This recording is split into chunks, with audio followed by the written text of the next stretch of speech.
How's it going, everybody?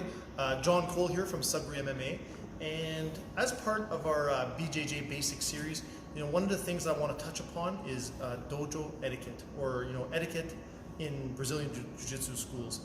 This is something that I believe is very, very important, and as a new student, you're going to want to know some of this so that you don't offend anybody within your own academy, or you don't offend people when you're out visiting other schools and stuff like that. So the first thing that is important to mention is that any black belt should be referred to as professor. So sometimes the rules are a little bit more lax in some schools, but as a general rule, especially if you don't know the person or if you've never met them, you should be referring to them as Professor John, Professor Pat, Professor Hammer, etc. And that goes the same for any other school that you visit, in your travels or friends' schools or whatever. You always refer to their instructor as professor. So that's number one.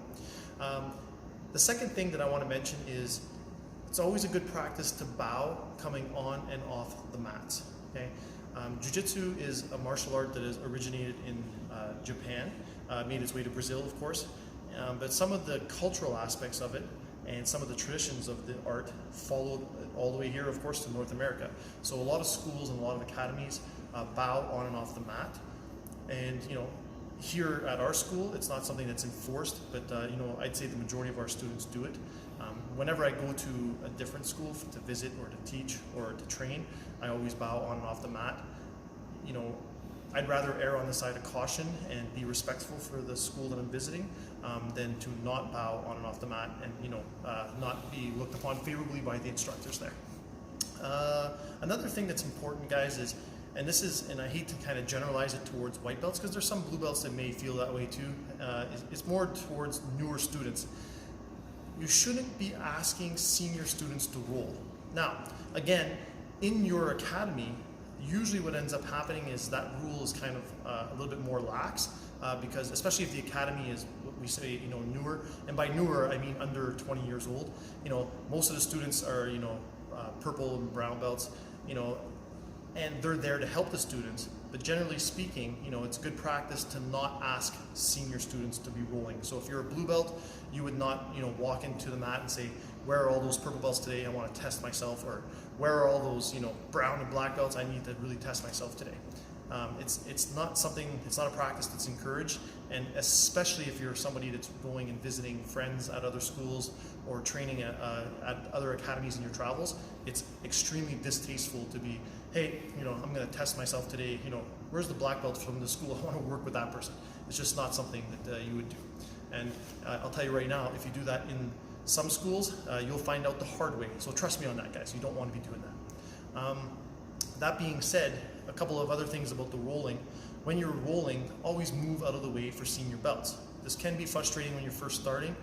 It's just something that is done almost worldwide. If I'm rolling and there's a senior black belts that are rolling and they're coming towards my direction, I move me and my partner out of their way out of respect. Okay. When you're rolling with people that are senior to you, do not actively look hard to submit them. I know it sounds like a crazy thing because when people first start, they should be like, "Oh, you should be able to submit anybody," and you should be able to try to submit anybody. Yes, in your own school, that's not a problem. Okay, usually you'll have lots of people that are not going to mind.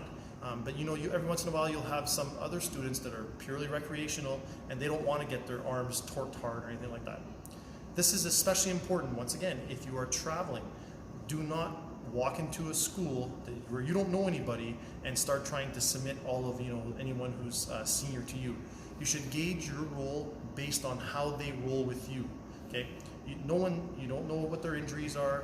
You don't know how hard they're going today, and visiting another academy is not the place to test your skill set. That's not what it's about. Okay, and the worst thing that can happen is you potentially submit somebody and then you talk about it. "Man, I went wherever, or I trained with whoever and I submitted them, like that guy's not very good." You don't know how hard they're going. It's not something that should be happening. In fact, most people, I can tell you right now, when I roll with lower belts, especially in my own school, I let them get into favorable positions. Number one, to let them learn and progress, and number two, to challenge myself in working my escapes and whatnot. So those are just a few small details about the etiquette involved in jiu-jitsu schools that are important to know. It's one of those things that, you know, if you go to a different school and you don't follow the general rules of etiquette, you know, you're not only for you can it be looked unfavorable, it can also be looked unfavorable for your entire team and your instructor. So guys, if you have any questions about any of these rules, please let me know. I'm always here to answer questions and give more details as to why some of these rules are the rules that they are. All right? Hope you're having a great day. Take care, guys.